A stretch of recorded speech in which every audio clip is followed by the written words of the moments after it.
Everyone, good evening. कैसे हैं आप लोग? हाय एवरीबॉडी, हाय, हेलो। बहुत दिनों के बाद, आई नो, बॉम्बे आने के बाद में शूटिंग एंड सारा पेंडिंग वर्क पे फिनिश कर रही थी, but I am all yours and Anveshi जाने ऐप पे मैं लाइव जाने वाली हूँ। उसके पहले मैंने दिन में डाला था एक पोस्ट जिसमें मैंने बोला था कि I will be talking about Alan Watts, उनकी स्पीचेस के बारे में और जो चीज़ों के बारे में उन्होंने बातें की हैं। I'm sure a lot of you already know him, like, you know. So, if in case if you think they cover any area of your interest, you can definitely go and check out. जो चीज़ मुझे relatable लगी ना, वो ये थी कि why we say that we fall in love, why we don't consider it to be something that is uplifting and that is about happiness. ऐसा होता है ना, मेरे बहुत सारे फ्रेंड्स, लड़कियाँ और फ्रेंड्स ऐसे रहे हैं जो कि रिलेशनशिप में जाने ही नहीं चाहते। क्यों? क्योंकि उनको लगता है कि नहीं यार, हार्ट ब्रेक होगा, दिल टूटेगा, वो सब नहीं चाहिए।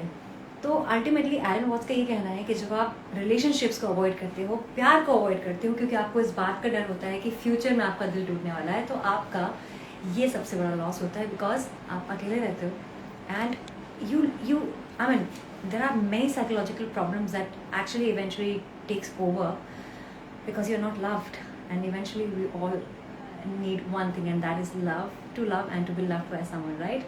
So the point I am trying to make here is कि अगर आपकी ज़िंदगी में कोई एक ऐसा इंसान है जो कि आपको सपोर्ट करता है, आपको अपलिफ्ट करता है, तो उनके साथ रहिए। साथ ही ऐसा नहीं सोचना चाहिए कि there is someone who is better, there is someone who is greater than what I have already, because usually हमें लगता है कि we are too good to be true and we deserve the best because hey, we are pretty, we are successful, we are rich.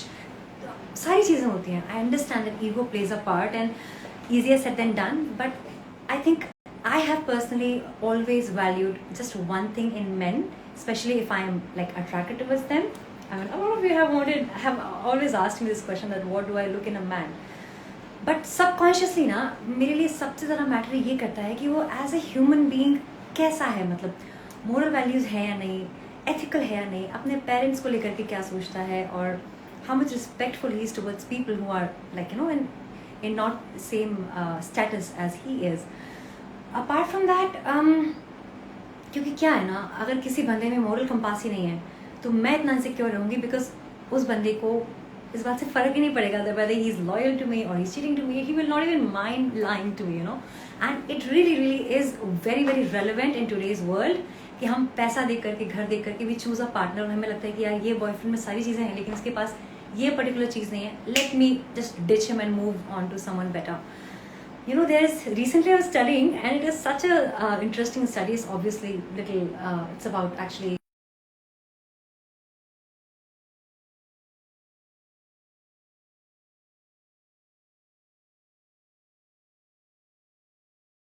जहाँ पे आप अपने x को याद करते हो, उनके साथ के सेक्सुअल एक्सपीरियंसेस याद करते हो, क्योंकि अब आपको उसकी वैल्यू समझ में आती है। जब वो आपके साथ थे उस टाइम पे आपने उतना शायद उनको वैल्यू नहीं किया, उनके टच को इतना कंसिडर नहीं किया, उनके एफर्ट्स को इतना कंसिडर नहीं किया, बिकॉज आपको हमेशा लगता था कि what, I am gonna get someone better.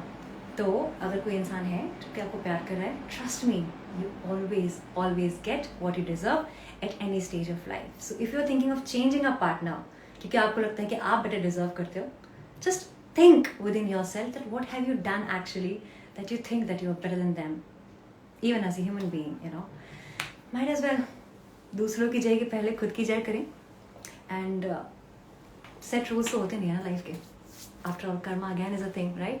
So ya, be very careful, value your relationship and love yourself too. I love you. Bye. I'm late. Bye. And we should end up right now for good fun.